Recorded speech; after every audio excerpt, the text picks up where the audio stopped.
Assalamualaikum warahmatullahi wabarakatuh. Apa kabar semuanya? Selamat menjalankan ibadah puasa yang kedua ya. Ini adalah hari kedua kita menjalankan ibadah puasa, teman-teman. Tidak memutus semangat kita untuk tetap berdiskusi dan belajar walaupun kita sedang syaum ya. Pada hari ini saya akan menyampaikan terkait mata kuliah kita yaitu komunikasi interpersonal. Yang akan disampaikan adalah sebuah pengantar. Jadi sebelum jauh kita membahas apa saja dan dalaman yang ada di sana, alangkah lebih baiknya kita berangkat dari yang basic dulu, yaitu pengantar komunikasi interpersonal ya, teman-teman. Komunikasi interpersonal itu adalah sebuah aspek penting ya dalam kehidupan sehari-hari, di mana hampir semua orang memerlukan keterampilan ini untuk ada dalam diri mereka, karena kita tidak lepas dari interaksi dengan orang lain, kita adalah makhluk sosial dan kita perlu kemampuan komunikasi interpersonal, teman-teman. Dan kemampuan komunikasi interpersonal ini akan sangat berguna ya, baik dalam konteks pribadi maupun konteks profesional, teman-teman. Dan dengan memahami dasar-dasar komunikasi interpersonal, kita bisa membangun hubungan yang baik dalam bermasyarakat. Ya, bisa berkolaborasi, mendapatkan jejaring relasi, dan tentu bisa saling memahami satu sama lainnya walaupun kita memiliki perbedaan. Teman-teman, kita berangkat dari outline pembahasan bahwa ada 4 pembahasan yang akan kita bahas hari ini. Ada alasan belajar mengapa kita mempelajari komunikasi interpersonal dan juga karakteristik komunikasi interpersonal. Karakteristik ini ngomongin tentang sifat. Dan yang ketiga adalah elemen-elemen atau unsur-unsur di komunikasi interpersonal itu ada apa saja. Ini bukan elemen yang seperti di Avatar ya. Dan juga ada prinsip komunikasi interpersonal. Teman-teman, kita masuk pada pembahasan yang pertama. Jadi mengapa kita belajar komunikasi interpersonal? Sebegitu pentingkah kita harus mempelajari komunikasi interpersonal ini? Sudah spill ya, saya spill di atas tadi bahwa ada manfaat apabila kita mempelajari komunikasi interpersonal, teman-teman. Salah satunya adalah ya, yang pertama ingin saya sebutkan adalah manfaat intelektual. Apa itu manfaat intelektual? Jadi dengan mempelajari komunikasi interpersonal atau komunikasi antar pribadi, kata lainnya adalah kita bisa memperoleh pemahaman yang lebih. Pemahaman tentang apa? Tentang diri sendiri, ya, orang lain, dan bagaimana hubungan yang terjalin antara diri kita dengan orang lain yang dimaksud. Misalkan dengan teman, dengan pacar kita, dengan pasangan kita, dengan keluarga kita. Itu akan ada pemahaman lebih kalau kita belajar komunikasi interpersonal. Kita akan memiliki perspektif lain tentang hubungan kita dengan seorang tersebut. Kita akan menghadirkan sebuah kesadaran. Kenapa kesadaran dalam hubungan itu penting? Begitu banyak hubungan itu berakhir karena kurangnya kesadaran dalam memerankan hubungan-hubungan tersebut. Dan juga di sini adalah manfaat praktis, teman-teman. Manfaat praktisnya adalah kalau kita bisa memiliki keterampilan komunikasi personal dalam aspek pribadi, justru kita akan menjadi pribadi yang unggul. Ya, kita akan memiliki kemampuan untuk menjalin komunikasi dengan siapapun.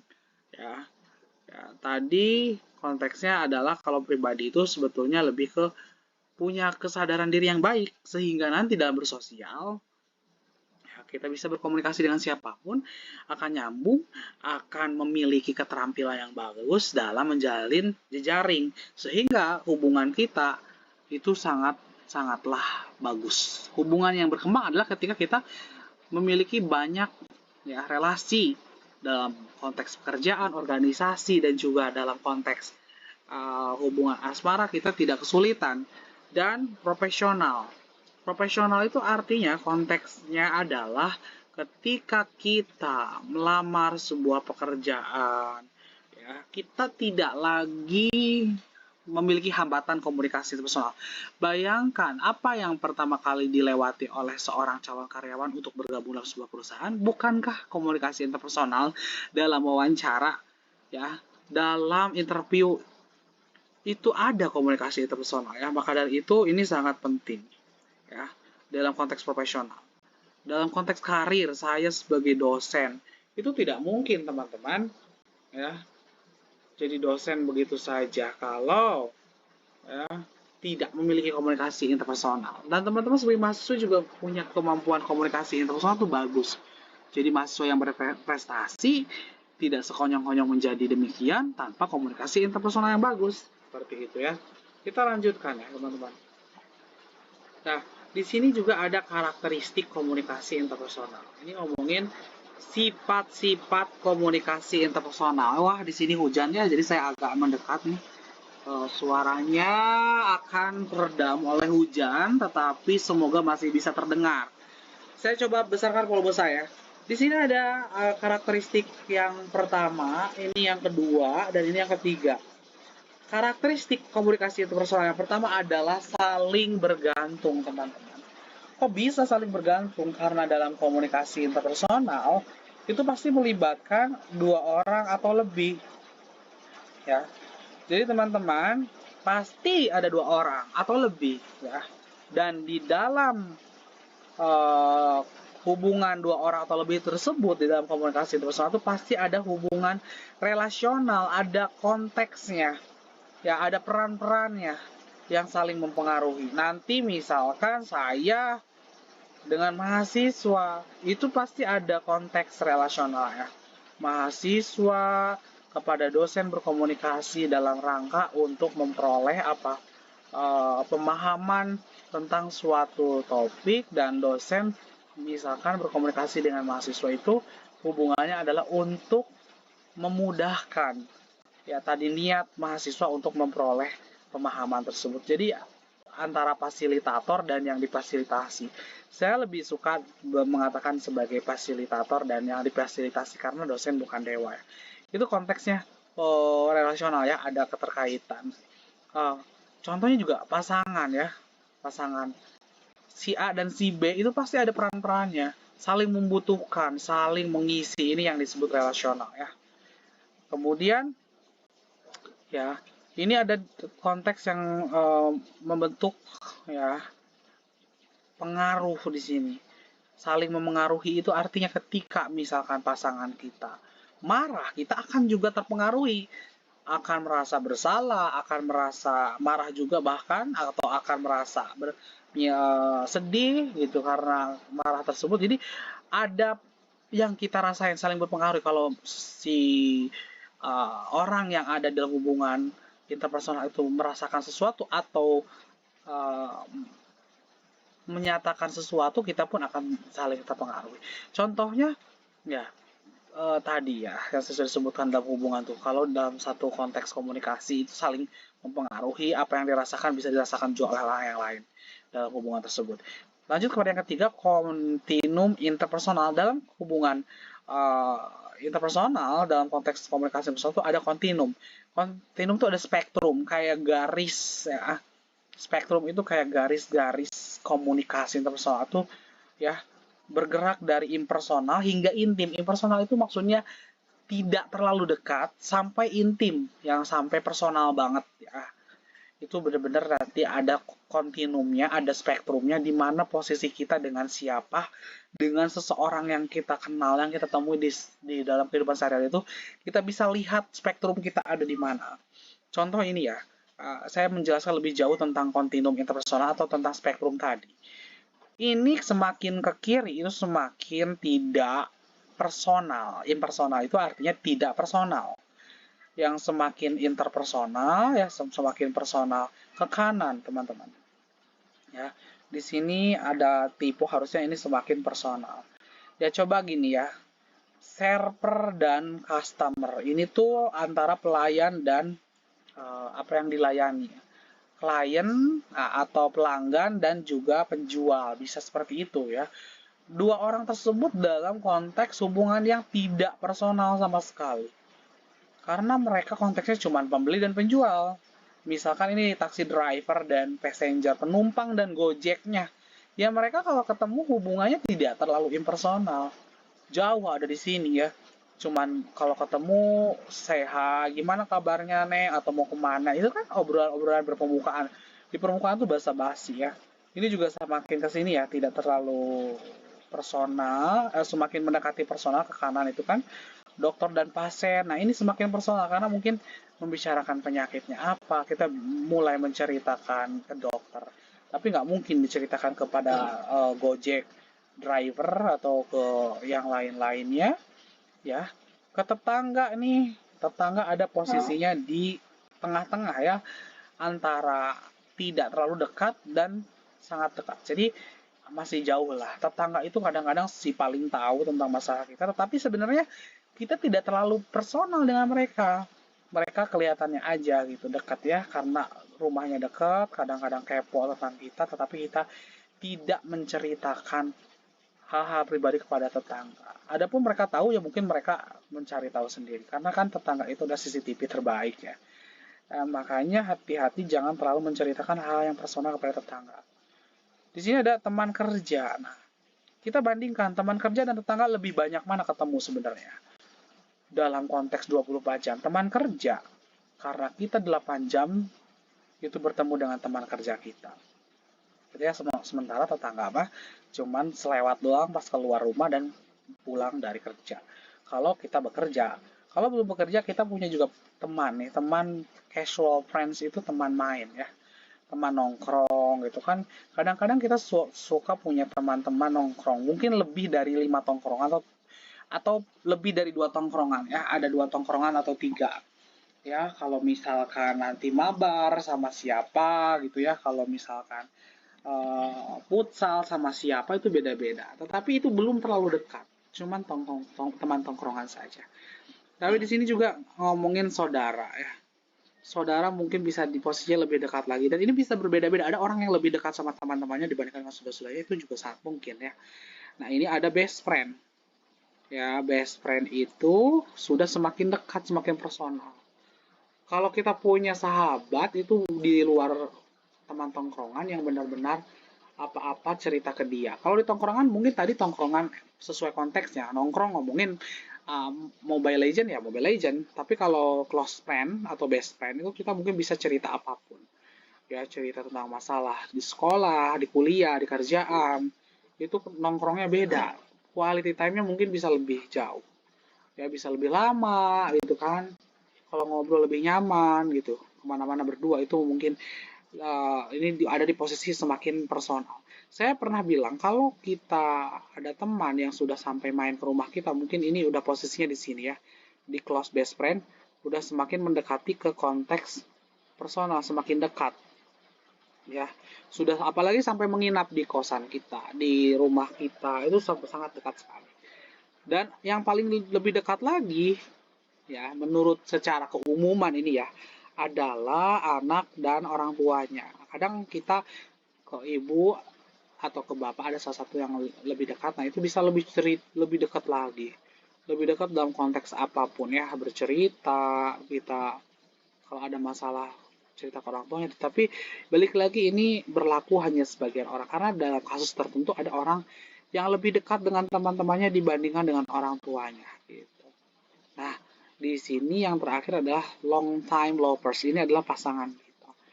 Ini kejauhannya kalau kita mahasiswa belum ngomongin long time lovers. Yang sekarang mungkin dekat dengan teman-teman adalah pacarnya atau pasangannya ya, dan atau kalau yang sudah nanti jauh itu adalah suami istrinya. Kalau sekarang kita ngomongin pasangan atau pacar, itu bisa lebih dekat dari orang tua. Walaupun dia hadir belakangan, ketemu gede istilah katanya, tapi kalau udah yang namanya kekasih, pasangan, kita bisa sangat intim dari segi obrolan, sentuhan ya, intimasi itu ya, bisa lebih. Kadang-kadang kalau sama best friend gitu ya, tidak sampai dalaman-dalamannya cerita masalah kita. Atau misalkan secara jarak ya, kalau kita ngobrol itu ada jaraknya 1 meter ngobrol. Tapi kalau dengan long time lovers ya, dengan kekasih ini, karena posisinya paling personal, mungkin kita sangat intim sekali, intimasi ya, kontak kita secara physical touch-nya bisa lebih. Kan sama orang tua nggak menjamin physical touch kita lebih daripada long time lovers. Makanya posisinya di paling pertama gitu ya. Jadi ini adalah yang paling pertama secara keumuman ya dari Joseph De Vito ini menjelaskan bahwa yang paling personal itu dari spektrum atau kontinum interpersonal itu adalah pasangan kita. Lanjut teman-teman, kita ngomongin karakteristik komunikasi interpersonal. Di sini yang pertama kita ngomongin bahwa ciri-ciri atau sifat dari komunikasi interpersonal yang selanjutnya, ini kan lanjutan teman-teman, yang keempat ya, tadi kan baru yang sampai ketiga ya, kita mundur dulu biar tidak lupa. Di sini kontinum karakteristik yang ketiga pertama itu saling bergantung, relasional kontinum interpersonal. Ini kontinumnya dijelaskan lebih lanjut, sehingga yang keempat adalah verbal dan non-verbal. Jadi di karakteristik komunikasi interpersonal yang keempat ini ngomongin bahwa komunikasi interpersonal ya adalah komunikasi yang melibatkan verbal dan non-verbal. Ya ingat ya konsep di awal bahwa komunikasi interpersonal itu komunikasi yang melibatkan dua orang atau lebih.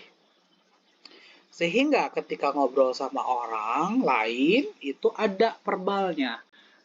Juga bisa memungkinkan dilengkapi dengan non-verbal. Verbal itu suara ya. Kata-kata yang keluar juga bisa berbentuk tulisan itu verbal. Tetapi juga ada gestur, bahasa tubuh di situ ya, ada ekspresi. Pasti melibatkan dua hal ini, ya, tidak bisa dipisahkan. Ada interaksi tatap muka dan online. Jadi, ngomongin konteks komunikasi antar pribadi atau interpersonal itu bukan lagi tatap muka saja, karena kita sudah di era-era digital, ya juga online itu masih komunikasi interpersonal.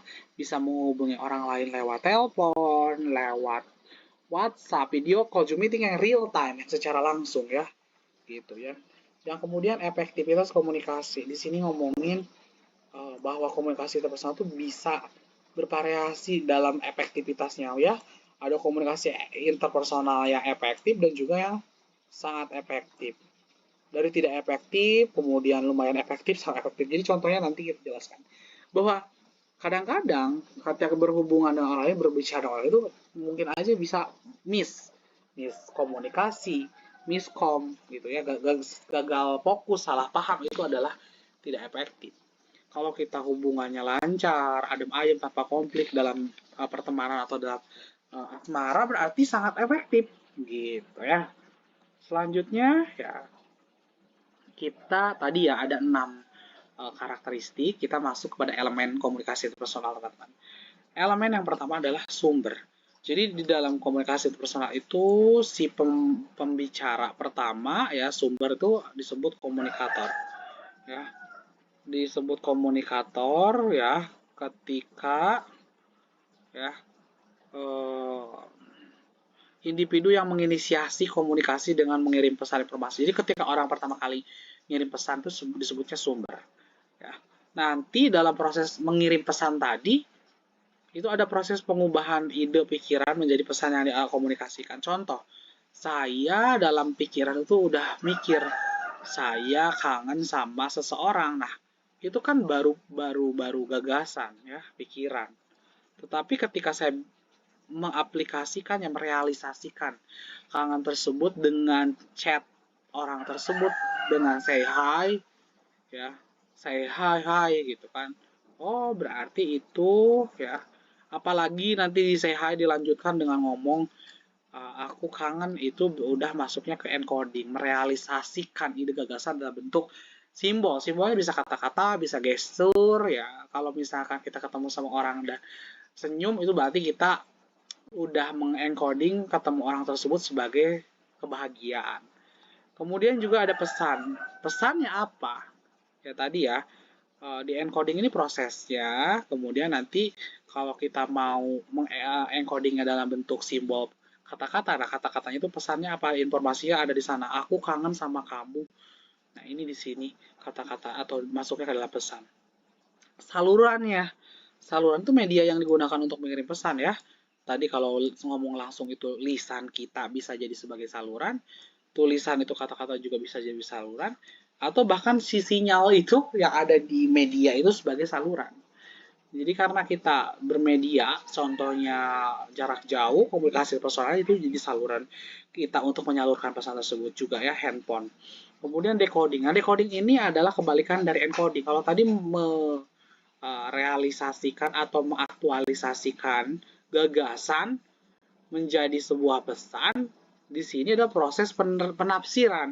Kalau ada orang ngomong A, B, C atau memberikan kode ekspresi ya simbol non verbal itu kan kode, kemudian kita tafsirkan sebagai apa pesan yang tersebut.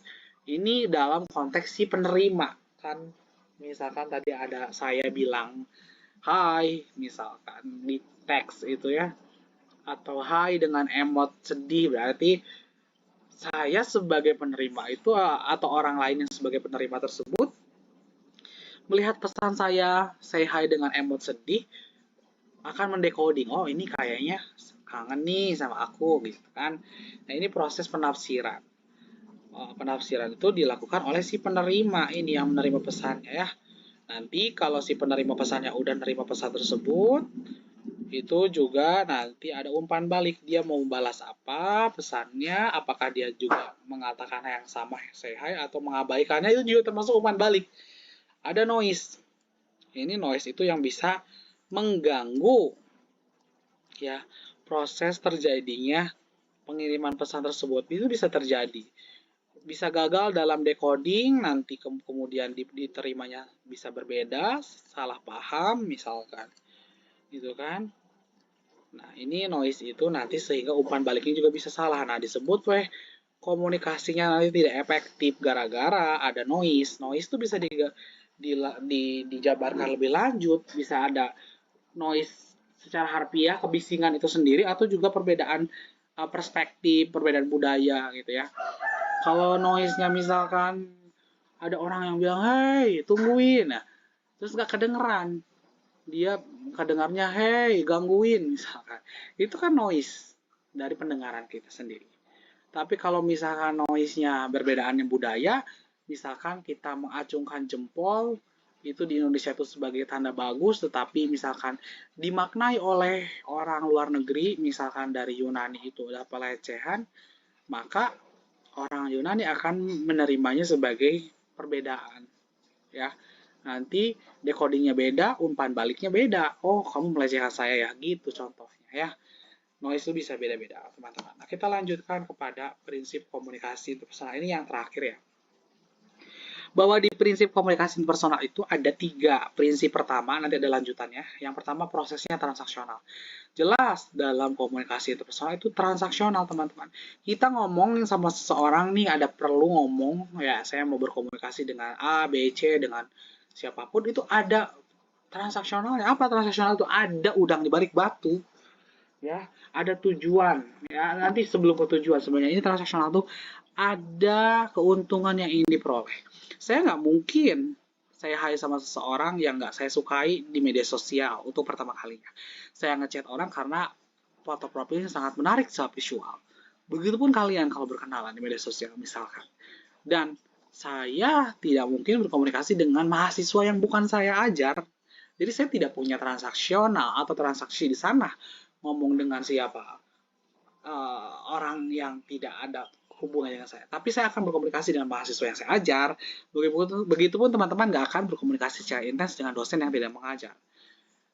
Nah, Anda ramah kepada saya gitu karena Anda juga ada transaksionalnya.